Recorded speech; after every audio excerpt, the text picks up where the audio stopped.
धुळे जिल्ह्यातून एक धक्कादायक आणि संतापजनक घटना समोर आली आहे। शस्त्रक्रियेसाठी गेलेल्या एका महिलेच्या जीवाशी अक्षरशः खेळ झाल्याचा आरोप करण्यात येतोय। शिरपूर तालुक्यातील एका खासगी हॉस्पिटलमध्ये ही धक्कादायक घटना घडल्याचं सांगितलं जातंय। महिलेच्या पोटात कापसासारखी वस्तू तशीच राहिल्याचा गंभीर आरोप उभा ठाकला आहे। शस्त्रक्रियेनंतर काही दिवसातच महिलेला तीव्र वेदना सुरू झाल्या आणि पुन्हा डॉक्टरांकडे धाव घेतली असता तब्बल 2 लाख खर्च सांगण्यात आला। यानंतर कुटुंबियांनी दुसऱ्या ठिकाणी तपासणी केली तेव्हा पोटात परकीय वस्तू असल्याचं समोर आलं। हा प्रकार समोर येताच संतापाची लाट उसळली आहे आणि आता आदिवासी संघटना आक्रमक झाल्या आहेत। बिरसा आर्मीच्या वतीने थेट पोलीस ठाण्यात तक्रार दाखल करण्यात आली आहे आणि दोषींवर कडक कारवाईची मागणी जोर धरते। या घटनेमुळे खासगी हॉस्पिटलच्या कार्यपद्धतीवर प्रश्नचिन्ह निर्माण झाले आहे।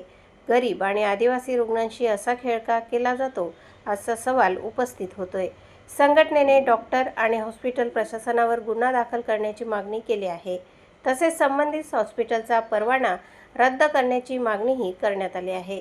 दरम्यान पोलीस प्रशासनाने या प्रकरणाची दखल घेतली आहे आणि सखोल चौकशीचे आश्वासन दिले असून मात्र या घटनेमुळे आरोग्य व्यवस्थेवरचा विश्वास ढळमळीत झाला आहे आणि सर्वसामान्य नागरिकांमध्ये भीतीचे वातावरण निर्माण झाले आहे। शेवटी प्रश्न एकच उरतो, रुग्णांच्या जीवाशी खेळ करणाऱ्यांवर कधी कारवाई होणार? धुळे जिल्ह्यातील ही घटना संपूर्ण राज्यासाठी एक इशारा आहे आणि आता सर्वांचे लक्ष लागले आहे प्रशासनाच्या पुढील कारवाईकडे। प्रतिनिधी साहेबराव पावरासह स्वराज्य न्यूज, शिरपूर। कृष्णा हॉस्पिटल येथे दाखल झाल्यात। तिथे डॉक्टरांनी तिची सोनोग्राफी केली आणि तिच्यावर सोनोग्राफी करून त्यांना निदर्शनास आलं की तुमची गर्भपिशवी खराब झाली असं म्हणून डॉक्टरांचे म्हणणं आलं। नंतर त्यांनी तिथे शस्त्रक्रिया केली। नंतर परत काही महिन्यानंतर शस्त्रक्रिया केल्यानंतर काही महिन्यानंतर तिला अजून पोटात त्रास व्हायला लागला म्हणून त्या परत त्या दवाखान्यात गेला।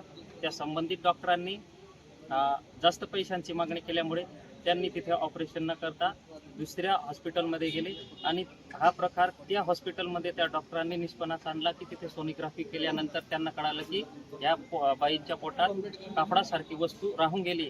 त्याच्यामुळे आम्ही मागील 2 वर्षापासून इथं फिरत होतो पण आज त्यांच्यावर गुन्हा दाखल झाला आहे आणि या घटनेला 2 वर्ष झाले।